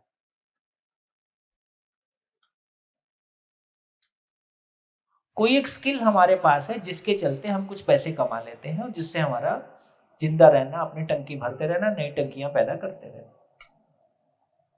सही मायने में देखेंगे तो ना हमारी जीने की तैयारी है, ना हमारी मरने की तैयारी है, ना हमारी शादी की तैयारी है, ना बच्चों के पालन पोषण की तैयारी है, ना हमारे संबंध में जीने की तैयारी है। आप देख लीजिए, वो तो क्या है कि सारा समाज ही ऐसा है। तो एक समाज जिसमें सारे दरुए सब पी पी के नाली में पड़े तो खराब भी नहीं लगता, क्योंकि यही जीवन शैली जैसी लगती है। कोई नहीं ऐसा गिरेगा पड़ेगा तो लगेगा कुछ इसमें कुछ गड़बड़ है। बात समझ में आ रही? क्योंकि हम सभी एक जैसे हैं। किसी परिवार में एक रिश्ता गिला शिकवा शिकायत से मुक्त नहीं मिलेगा, इसलिए हमने इसी को जीवन शैली मान लिया है। इसलिए हमने कहा कि सुख दुख साथ साथ है, जीवन एक संघर्ष है, संसार माया है। कुछ समझते हैं, इसी को माया कहा। और फिर इसी को छोड़ के किसी ज्ञान की तलाश में आत्मा परमात्मा की ओर चले जाओ तो संसार की समस्या, संसार माया है मतलब उसकी समस्याएं भी झूठी हैं, संसार भी झूठा है और ये माँ बाप भी झूठे। तो जीने की जगह नहीं बनी तो अध्यात्मवाद में भी हम परिवार छोड़ के भाग गए, भौतिकवाद में भी हम परिवार छोड़ के भाग गए। भोग भी व्यक्तिवादी है, साधना भी व्यक्तिवादी है। आज तक हमको परिवार में जीने की जगह नहीं मिली, इसलिए परिवार नहीं बसा है। किन्हीं मान्यताओं के आधार पर, किन्हीं आस्थाओं के आधार पर हम गाड़ी किसी तरह से चलाते आए हैं। किन्हीं मान्यताओं के आधार पर, आस्था के आधार पर गाड़ी चला ली, जिसमें महिलाओं के हिस्से में झेलना आया। महिलाओं ने जम के झेला है। महिलाओं में संबंध की स्वीकृति पुरुष की तुलना में ज्यादा है। महिला अपने शादी के बाद भी मायके के संबंध भी निभाती है, ससुराल के संबंध भी निभाती है और अपने पति के दोस्तों के साथ के संबंध भी निभाती है। और आदमी संबंध तोड़ने पे आमादा ही रहता है, जरा सा कुछ कम ज्यादा हुआ नहीं कि वो छोड़ के भागा नहीं। इसका मतलब है कि संबंध की स्वीकार्यता जन्म देने की घटना के कारण महिलाओं में पुरुष की तुलना में ज्यादा है। जैसे जैसे महिलाओं को अभी ये मॉडर्न एजुकेशन मिली, वो फाइनेंशियली सेल्फ रिलायंट हुई, है ना, और उसके पास भी तर्क आया तो उसने झेलने से मना कर दिया। महिलाओं ने झेलने से मना कर दिया या पुरुष ने भी झेलने से मना कर दिया, इसलिए शादी अब नहीं चल पाएगी। तो शादी चलने के जितने कारण थे सब ध्वस्त हो गए। तो हम एक परिवार विहीन समाज की ओर जा रहे हैं। और देखो, सेलिब्रिटी होने के नाते बहुत सारे लोगों को तो लगता है बच्चे पैदा करना एक खराब प्रोसेस है, इसलिए वो IVF से ले आओ और सोरोगेट मदर ले आओ और वही फैशन हो गया। और बिन ब्याही माँ बन जाना, मैंने तो पिछले शिविर में शेयर किया था, उस समय की न्यूज थी वो। मात्र तीसरी पीढ़ी में हम इस जगह में पहुंच गए। तो इसका मतलब क्या हुआ? इसका मतलब यह हुआ कि शादी करने के तमाम जो मान्यताएं थी वो ध्वस्त हो गई। तो आज हमको नए सिरे से सोचना होगा। पहले माँ बाप शादी करते थे, बच्चों की शादी करके लगता था हमारी जिम्मेदारियां मुक्त हो गई, गंगा नहाए। अभी शादी होते ही गंगा बाढ़ जैसा घर में आती है। तो ये बहुत मुश्किल स्थिति आ गई। बुढ़ापे के समय आदमी सारी जिंदगी मेहनत किया, बुढ़ापे के समय में बच्चों की शादियां ना होना, लेट मैरिज होना, लेट मैरिज के तमाम अपने प्रॉब्लम होना, हो गई तो फिर बच्चे नहीं करने हैं, ये तमाम तरह की चीजें गले पड़ गई हैं। और अभी आदमी के प्रति विश्वास नहीं बचा। बस मेरी जॉब, मेरी सैलरी, मेरी गाड़ी, मेरा कमरा, मेरा कुत्ता, मेरी बिल्ली, ऐसा। आदमी कहीं दूसरा आदमी बीच में नहीं है। जीने का विश्वास साधन के साथ है, जीने का विश्वास पशु के साथ है, जीने का विश्वास नेचर के साथ है। आदमी मिसिंग है, ये नहीं चलेगा। ये सोचने की बात है जी। सर हेलो, हाँ, सर अपेक्षा की बात चल रही थी तो जस्ट मुझे थोड़ा क्लैरिफाई और करना था कि हम जब जिंदा रहने की तरह पे बात कर रहे हैं और जीने की बात कर रहे हैं, तो जब संबंध है, संबंध में अपेक्षा मतलब बेसिकली वो अनकंडीशनल है। बेसिकली आई फील कि संबंध है तो उसमें अपेक्षा रखना, अगर जिंदा होगा रहने, नहीं। हाँ संबंध अपेक्षा विहीन होता नहीं है, ओके अपेक्षा ही संबंध है, ओके, अपेक्षा ही संबंध है और संबंध है ही। संबंध है ही, हाँ सारी सृष्टि में संबंध है ही, कहीं भी आप रोड पे चले जा रहे हो, कुत्ता मर गया आपको देख के खराब ही लगता है, पानी फालतू बह रहा है आपको देख के खराब ही लगता है। मैं कहता हूँ हिमालय पे कुछ लोग कचरा छोड़ के आ गए हैं, न्यूज भी सुन के खराब ही लगता है। रशिया और किसका यूक्रेन का युद्ध हो रहा है, सुन के खराब ही लगता है। इसका मतलब है, जबकि हमारा कोई लेन देन है नहीं, इसका मतलब है कि लेन देन है। तो संबंध सारी सृष्टि में सभी इकाइयों का एक दूसरे के साथ संबंध है ही। वो जो संबंध है ही, उसी का नाम अपेक्षा है। उसकी हमारी समझ नहीं है, इसलिए जिंदा रहने के धरातल पर हम कुछ भी अपेक्षाएं एक दूसरे से करते हैं जो कि पूरी नहीं होती है। तो हमको अपेक्षा करने नहीं आती है या सामने वाले की अपेक्षा को पूरा करने की योग्यता नहीं है, तो ये काम हुआ। इसको यदि सफल करना है तो मानव लक्ष्य के अर्थ में संबंध होता है और मानव लक्ष्य के अर्थ में अपेक्षाएं होती हैं, और ये अपेक्षाएं सफल होती हैं। सफल। बस वहां पहुंचना पड़ेगा। भैया जी, हाँ जी। जैसा अभी आपने बताया कि मानव का विश्वास कुत्ते के साथ में बन रहा है, बिल्ली के साथ में बन रहा है, गाड़ी के साथ में, सभी भौतिक और प्राकृतिक वस्तुओं के साथ में बन रहा है, आदमी के साथ में नहीं बन रहा है, ऐसा क्यों? इसलिए कि जिसकी समझ है उसके समसूत्र है। समझ है तो गलती नहीं, गलती है तो समझ नहीं। इसका मतलब है कि जहां मैं जी पा रहा हूं उसकी मेरी समझ बन गई है, और जहां मैं गलती करता हूं उसकी मेरी समझ नहीं बनी है। तो इसका इतना ही मतलब हुआ कि धर्म, अध्यात्म, विज्ञान सब मिला दो एक साथ, इसके बावजूद हमारी मानव की समझ नहीं बनी है। ये मानव क्या चीज है, ये मानव आज भी हमारे लिए एक रहस्यमयी चीज है। मैं खुद ही अपने लिए एक रहस्य हूं, मैं खुद ही अपने आप को नहीं समझता हूं। बस एक ही चीज है। इस पूरे शिविर में एक ही काम है, मानव का अध्ययन क्लासरूम में हो सकता है, जिंदगी को क्लासरूम में लाया जा सकता है। यदि फिजिक्स और केमिस्ट्री को क्लासरूम में पढ़ सकते हैं तो मानव की जिंदगी को भी क्लासरूम में पढ़ सकते हैं, समझ सकते हैं, जी सकते हैं, समझा सकते हैं। बड़ा क्लासरूम है, थोड़ा साइज बड़ा है।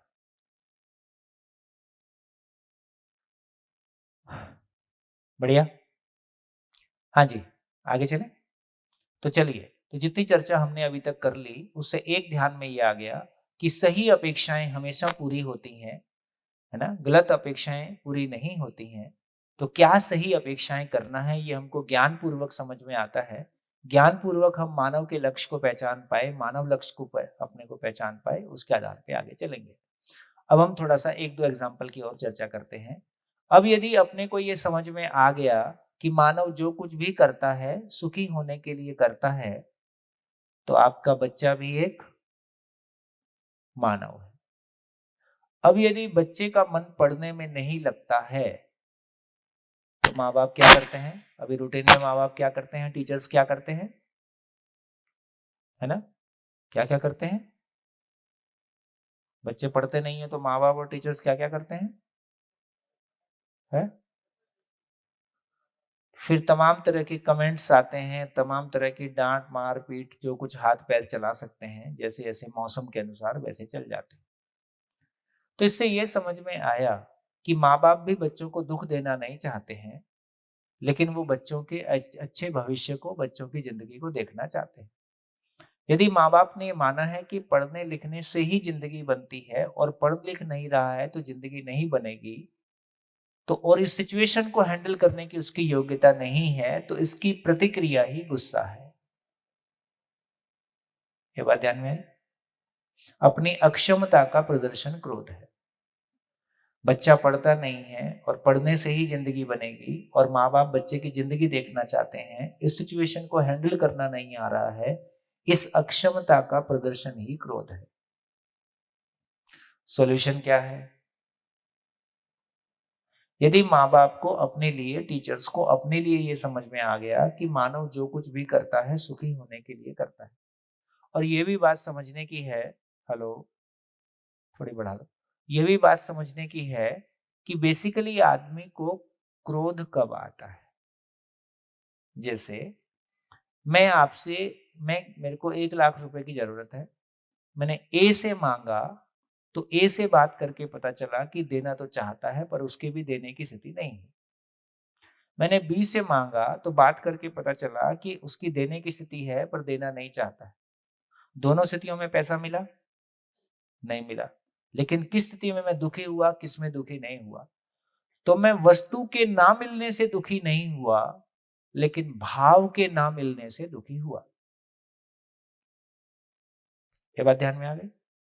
तो बेसिकली हम भाव ना मिलने से, अपेक्षाएं टूटने से दुखी होते हैं, वस्तु के ना मिलने से दुखी नहीं होते हैं। ये बात ध्यान में आ गई? इसका मतलब यह हुआ कि जैसे किसी परिवार में एक बच्चा मेंटली रिटार्डेड है, मानसिक रूप से स्वस्थ नहीं है, क्या हम उस बच्चे से ये उम्मीद करते हैं कि क्लास में टॉप करेगा? उससे तो उम्मीद नहीं करते हैं। इसका मतलब है कि मेरा बच्चा स्वस्थ है, शरीर से स्वस्थ है, और मन की मेरी समझ है नहीं। मेरे को मेरा बच्चा शरीर से स्वस्थ दिखाई देता है और मन की मेरी समझ नहीं है, इसलिए मैं उससे उम्मीद करता हूं कि वो टॉप करे। इसी चक्कर में कोटा जैसी जगह में हम हर साल हजारों बच्चों को पैसा देके डिप्रेशन में भेजते हैं। माँ बाप को खुद को पता है कि उसका बच्चा आईआईटी में कंपीट करने वाला नहीं है। टीचर से पूछोगे तो उंगली रख के बता देगा ये निकल सकते हैं, बाकी नहीं निकलेंगे। बाकी केवल वहां फीस देने आते हैं और डिप्रेशन में जाने के लिए आते हैं। बड़ी संख्या की कहानी ऐसी है। क्यों? क्योंकि माँ बाप की मन की समझ नहीं है। यदि माँ बाप को मन की समझ होगी, मानव की समझ होगी, तो माँ बाप समझ पाएंगे यदि बच्चा पढ़ने में इंटरेस्ट नहीं लेता। और खास करके ये भी समझने की बात है, भारत जैसे देशों में तो एक बच्चा जब तक कॉलेज में है तब तक उसका अधिकतम सम्मान किस बात के लिए मिलता है? जब तक बच्चा स्कूल कॉलेज में है तो अधिकतम सम्मान किस बात के लिए मिलता है? पढ़ाई के लिए, मार्क्स के लिए। तो कौन सम्मान नहीं पाना चाहेगा? इसका मतलब कौन पढ़ना नहीं चाहेगा? इससे यह सिद्ध होता है चाहत के रूप में हर बच्चा टॉप करना ही चाहता है, लेकिन दूसरी तरफ उसका इंटरेस्ट नहीं है या कोई और कारण है। इससे यह समझ में आया, यदि माँ बाप और टीचर को इतनी ही बात समझ में आएगी कि मानव मूलतः जो कुछ भी करता है सुख की तलाश में करता है, यदि इतना सब होते हुए भी बच्चा नहीं पढ़ रहा है तो उसके लिए पढ़ना सुखदायी नहीं है।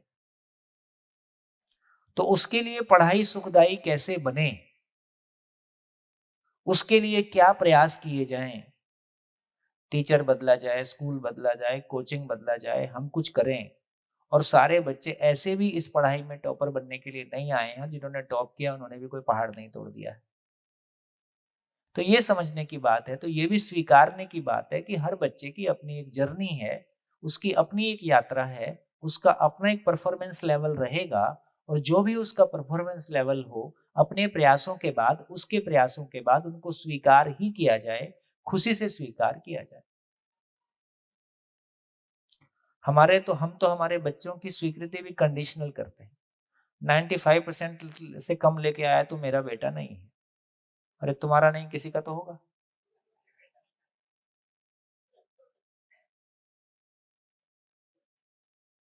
तो ये जो अपमानजनक भाषा का हम घरों में प्रयोग करते हैं, पैसा पेड़ पे नहीं लगता है और हमने इतना स्ट्रगल किया, अब बच्चा पहले से बताने लगता है, अच्छा जब मेरे को पता है आपके पास पैसे नहीं थे, आप 5 किलोमीटर पैदल चलते थे, आपके घर परिवार में ऐसा होता था, आपके समय बैलगाड़ी थी, और क्या कहना है आपको? यार तुम्हारे समय में बैलगाड़ी थी, इसमें मेरी क्या गलती है? भाई तुम्हारे समय में तुम्हारे परिवार में गरीबी थी, इसमें मेरी क्या गलती है? आज थोड़ी गरीबी है। तो ऐसी कोई बातें बच्चों के लिए प्रेरणादायी नहीं है। ऐसी तमाम बातें बच्चों के लिए दुखकारी हैं, हमारे आपसी संबंध को खत्म करती हैं, तो हमने बच्चों के भविष्य बनाने के नाम पे संबंध खत्म किए हैं।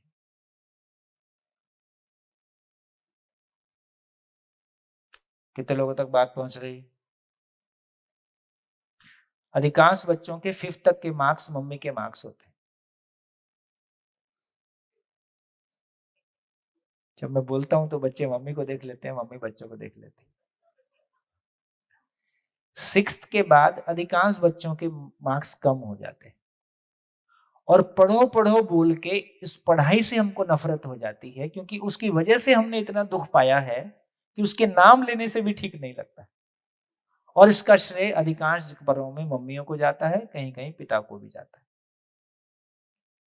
महिलाओं में असुरक्षा सामान्यतः पुरुषों की तुलना में ज्यादा है, क्योंकि परंपरा में महिलाओं को बाहर जाके कमाने का मौका नहीं मिला, पढ़ने लिखने का मौका नहीं मिला। पुराने समय में महिलाओं की सारी दुनिया पति ही होता था। उसकी फाइनेंशियल सिक्योरिटी भी पति है, उसका सम्मान भी पति है, उसका सुख भी पति है, उसकी फ्यूचर भी पति है, उसका वर्तमान भी पति है। इसलिए अपने पति के जाने के बाद अपने आप में एक अस्तित्वहीनता और अपने भीतर एक गहरी इनसिक्योरिटी है जो शरीर यात्राओं से हमारे साथ चली आ रही है।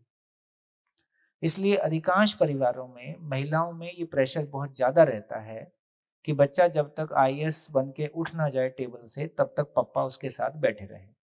और पप्पा को पहले से ही पढ़ने से अरुचि हो गई है। पप्पा को लगता है मुश्किल से जान छूटी थी, दोबारा फंस गए। तो बहुत सारे घरों में पति पत्नी का झगड़ा बच्चों की पढ़ाई को लेके होता रहता है। क्या समझ में आया? क्या समझ में आया? भाभी जी को माइक दो, कुछ कहना चाहती।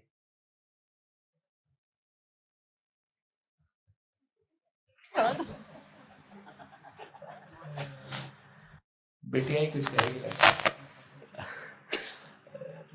भैया जी, ये ऐसे 12th साइंस में अभी, और अभी गुजरात में एक क्रेज चल रहा है कि 12th साइंस कर रहे हो, ग्रुप रहते हैं दो, मतलब मैथ्स और बायोलॉजी। मैथ्स करोगे तो इंजीनियरिंग IITs जाओगे, और बायोलॉजी करोगे तो डॉक्टर बनेगे। इसके अलावा और कुछ होता ही नहीं मतलब। और मैं पालमपुर सिटी जहाँ से आ रहा हूँ, वहाँ गोविंदा कल के भी एक बहुत बड़ा स्कूल है जो कि कोटा फैक्ट्री है ऑलमोस्ट, कि जिसका रेशियो है कि मेडिकल स्टूडेंट्स 75% ऊपर निकलते हैं। तो इसका 12th साइंस का भी सिर्फ 10 दिन का वैकेशन है, 11 से 12th में आई अभी। तो उसमें उसके बाद उसका टेस्ट है। तो ये बोली कि मेरा टेस्ट है, ये बायोलॉजी कर रही है मतलब मेडिकल, तो आना नहीं चाहती थी, फिर भी मैं उसको लेके तो आया हूँ। मेरे को उससे ज्यादा ये इम्पोर्टेंट है। और अभी जो आपने बताया मम्मियों का 5-6 धोरण तक, तो वही हमारा डिस्कशन हो रहा था कि 5वीं तक मैं भी यही बोलता रहता हूँ कि बच्चे से ज्यादा मम्मी को पता होता सिलेबस। अगर टीचर एग्जाम ले तो मम्मी के मार्क्स ज्यादा आएंगे बच्चे से। मम्मियों से सवाल ये है कि 5वीं की बात क्यों नहीं पढ़ती? उसके बाद आता नहीं है, तो उसके बाद आप क्यों नहीं पढ़ लेते? पढ़ाई इतनी सुखदायी है, दूसरे को इतना पढ़ाना चाहते हो तो आप भी पढ़ लो। नहीं, जहां तक मेरा सुख था, दूसरे को डांटने में और दूसरे को चलाने में मजा आता है। अब तुम पढ़ लो भाई उसके आगे की पढ़ाई, आप पढ़ेंगे नहीं। मेरे स्वानुभव से पता लगता है कि करीबन 5वीं-6वीं तक तो मेरे बच्चे बेटी दोनों बहुत सही पढ़े। बाद में जब मैंने इंटरफियर किया, इंटरफियर ही कह रहा हूँ मैं, कोई गाइड वाइड नहीं कर पा रहा था उनको, तब से अच्छा उनके तरीके से जीने लगे वो लोग। बढ़िया। क्या निष्कर्ष निकला इस चर्चा से? क्या निष्कर्ष निकला?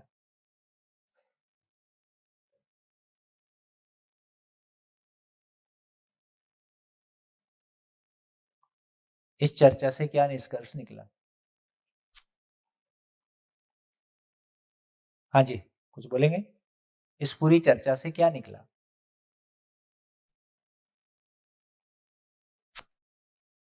तो ये क्लियरली समझ में आ गया कि बेसिकली बच्चे पे ये शंका करना कि वो पढ़ना नहीं चाहता है, ये सही है कि गलत है? क्योंकि पढ़ने से सम्मान मिलता है और हर व्यक्ति सम्मान पाना चाहता है, इसलिए बच्चा पढ़ना ही चाहता है।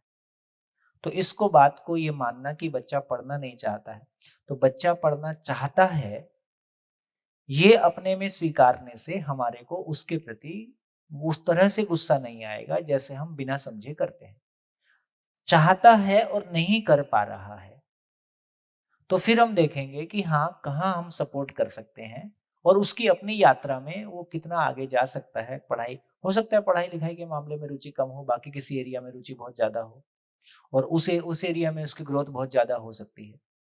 तो ये बात देखो हमको जनरल समझ में आती है कि किसी भी क्लासरूम में, मैं भी 20 साल से ये काम कर रहा हूँ, जब मैं पूछता हूँ लोगों से कितने बच्चे क्लास में ऐसे हैं बस जिनको पढ़ने में मजा आता है इसलिए पढ़ रहे हैं, उनकी संख्या 1 2 3 होती है। इसका मतलब, और अभी यदि हम देखें तो ये जो पढ़ाई हम कर रहे हैं इसकी संख्या कितने लोगों को ये पढ़ाई ठीक लग रही है? अभी ये क्लास में कितने लोगों को ये पढ़ाई ठीक लग रही है? सभी को ठीक लग रही है। इसका मतलब है कि ये पढ़ाई 100% लोगों के लिए है, वो पढ़ाई 3% लोगों के लिए। इसका मतलब ये हुआ कि जो हमारे किसी एक बेटे ने कहा कि बेसिकली थियोरी इंपॉर्टेंट है कि प्रैक्टिकल इंपॉर्टेंट है, तो मैक्सिमम लोग किसी हैंड्स ऑन वर्क के लिए, किसी टेक्निकल काम को सीखने के लिए, है ना, ज्यादा उनको रुचि है, बशर्ते कि ये किताब पढ़े जाएं और रटे जाएं, एग्जाम दिए जाएं। इसको कोई मीनिंग उनको समझ में नहीं आता, ये कर क्या रहे हम। तो यहाँ से बच्चे को अरुचि होती है। फिर भी कुछ बच्चे रहते हैं जो इसमें रुचि ले लेते हैं और कुछ ठीक कर लेते हैं। तो यहाँ ये समझ में आया कि बच्चे को यदि पढ़ाई का डिजाइन गलत है तो अपने बच्चे का जिंदगी खराब क्यों किया जाए, उसको उदास क्यों किया जाए, उसको निराश क्यों किया जाए। ये पढ़ाई हम रातों रात नहीं बदल सकते हैं, तो जितना वो खुश होके कर सकता है उसको मोटिवेशन दिया जाए, सपोर्ट किया जाए, बेहतर टीचर, हम कुछ कर सकें। लेकिन ये सब काम पॉजिटिव ही होने वाला है, और जिंदगी में जो कुछ भी होता है प्यार से होता है। प्यार बड़ी ऊर्जा है। जिन लोगों ने भी जिंदगी में आउटस्टैंडिंग काम किया है उसका केवल एक ही मतलब था कि वो जिस काम को करते थे बस उसको प्यार करते थे। तो प्यार वो ऊर्जा है जिसमें आदमी अनवरत प्रयास करता है, लगातार प्रयास कर सकता है, 20 साल 40 साल एक ही चीज में लगा रह सकता है। बाकी किसी प्रेशर में और किसी दूसरे को दिखाने के लिए आदमी लंबा किसी एक चीज में नहीं चल सकता है।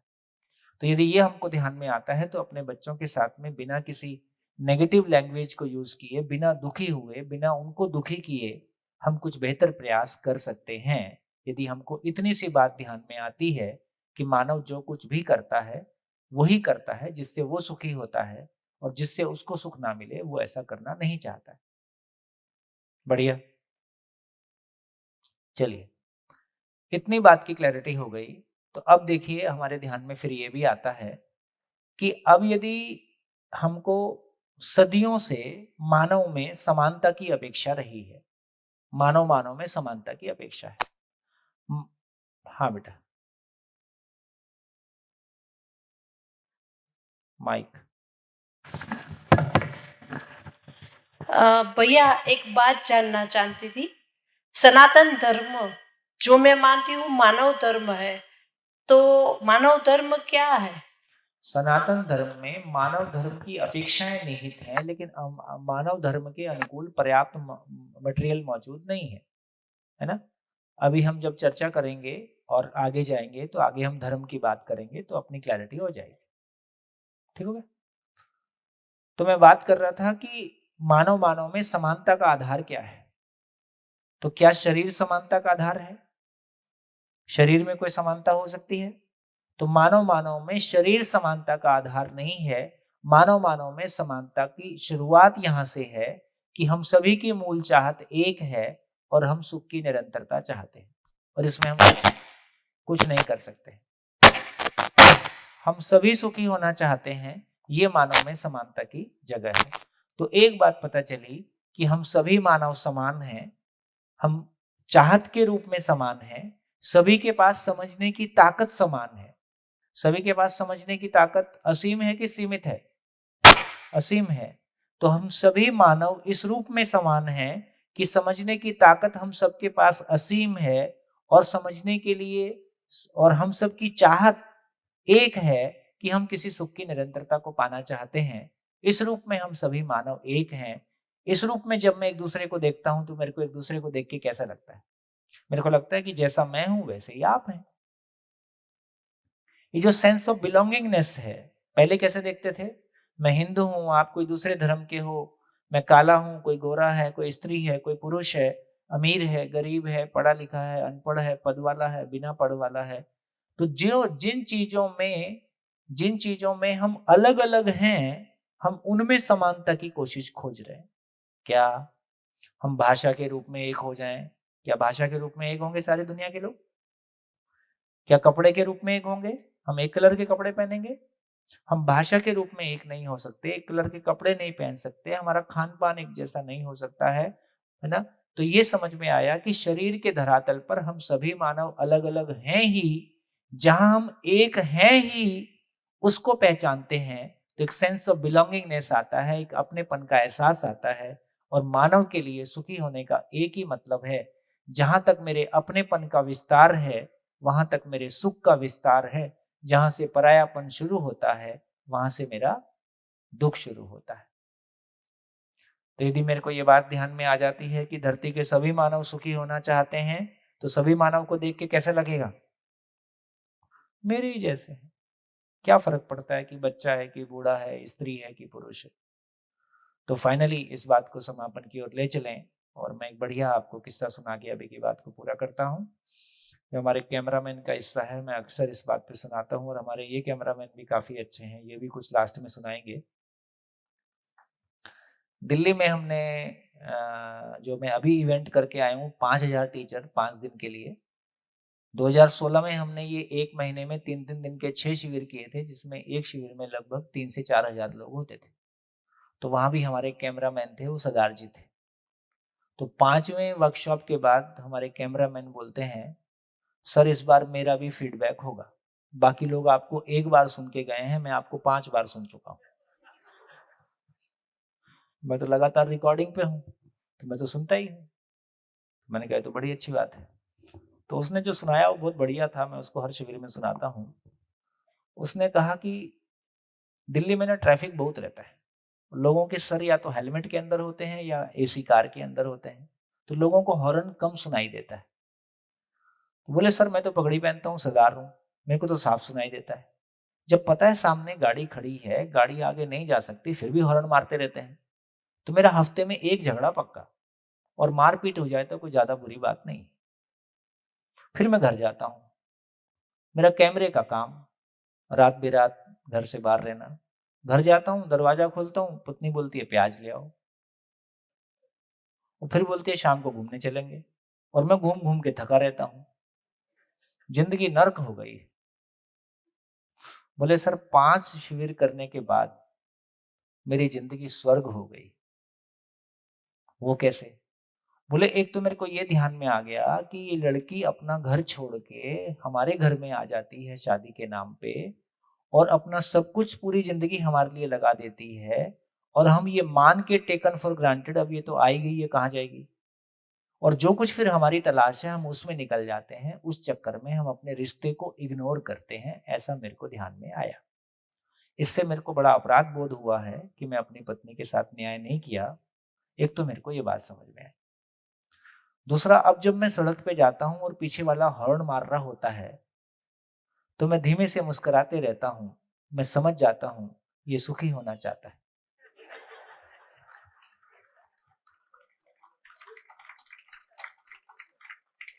फिर मैं घर जाता हूँ। घर जाता हूँ तो मेरे दूसरे माले पे रहता हूँ। अब पत्नी उतरेगी 2 सीढ़ियाँ, फिर एक्टिवा ले, फिर वो पैदल जाएगी। मैं तो 4 छलांग मारूंगा, एक्टिवा उठाऊंगा, प्याज ला दूंगा। कितना देर लगता है? तो मैं घर गया, मैंने पत्नी ने दरवाजा खोला, मैंने पूछा क्या लाना है? बोली अंदर आ जाओ। बोले सर जिंदगी इतनी इजी थी, ये तो मैं कल्पना ही नहीं कर पा रहा हूं। अब सर एकदम बढ़िया चल रहा है, सब ठीक ठाक। केवल मात्र आपका किधर से भी थोड़ा सा ध्यान चला जाए, दूसरों से अपेक्षाएं करने की बजाय दूसरे की अपेक्षाओं को समझना शुरू कर देते हैं तो जिंदगी बदल जाती। तो दूसरों से अपेक्षा पूरा कराना है कि मेरे को दूसरों की अपेक्षाएं समझ में आने लगे। देखो जब प्यार होता है ना शादी के पहले, तो बिना बोले ही बहुत कुछ सुनाई देता है, कुछ बोला क्या, और बिना बोले ही दूसरे की इच्छाएं पूरी कर देना, बिना बोले ही उसकी इच्छाएं समझ जाना, इसको प्यार कहते हैं। क्योंकि तब सही मायने में प्यार होता है और हम कुछ दे के सुखी होना चाहते हैं। और जब प्यार का सरोवर सूख जाता है तो हम कुछ पाके सुखी होना चाहते हैं। पाके सुखी होना प्यार नहीं है। इसका मतलब है यदि हमको मानव, दूसरे का मानव होना और अपना मानव होना समझ में आएगा तो हमको बिल्कुल ऐसे ही लगेगा जैसे बेसिकली कोई इंजीनियर रहता है ना, जैसे मैं बेसिकली कंप्यूटर इंजीनियर रहा तो किसी भी कंप्यूटर को देख के बड़ा अपनापन सा लगता है, तो अपन समझते ही। तो जिस चीज को हम समझते हैं उसके साथ एक सेंस ऑफ बिलोंगिंगनेस आ जाता है, अपनेपन का एहसास आ जाता है ना। उसके साथ जीते हैं तो प्यार ही व्यक्त होता है, और प्यार वो ऊर्जा है जिसमें सारा काम, सारा रिश्ता निभ जाता है। धन्यवाद, नमस्कार, फिर मिलेंगे ब्रेक के बाद। हाँ जी, कुछ माइक आपके बाजू में है क्या? नहीं।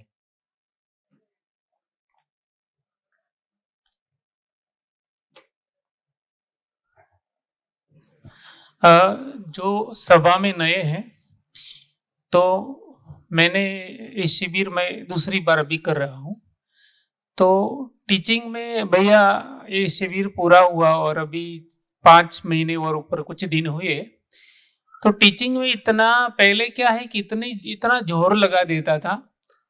पढ़ाना तो मतलब शौक है, मतलब वो पैशन है ही, लेकिन वो संतोष नहीं मिलता था। अभी क्या फर्क पड़ा है कि पढ़ाने की खुशी तो बढ़ रही है, लेकिन जो पहले था कि बच्चे पढ़ना नहीं चाहते, लेकिन अब उल्टा हो गया है कि वो रियल में पढ़ना चाहते हैं। हमारे पढ़ाने की वो कंटेंट या वो नहीं है, तो वो अलग अलग चीजें ऐड की है और समझना शुरू किया। पहले समझाना ज्यादा रहता था, अब समझना शुरू किया तो उस लेवल पे आ गया कि एक लड़का जिसकी उम्र 20 साल है, वो लड़का मुझे ऑफिस में मिल के आके बोलता है कि सर मैं इसलिए नहीं कर रहा हूँ होमवर्क क्योंकि मेरी मम्मी की उम्र 38 है, पापा 40 है, और अभी वो डाइवोर्स की बात कर रहे हैं।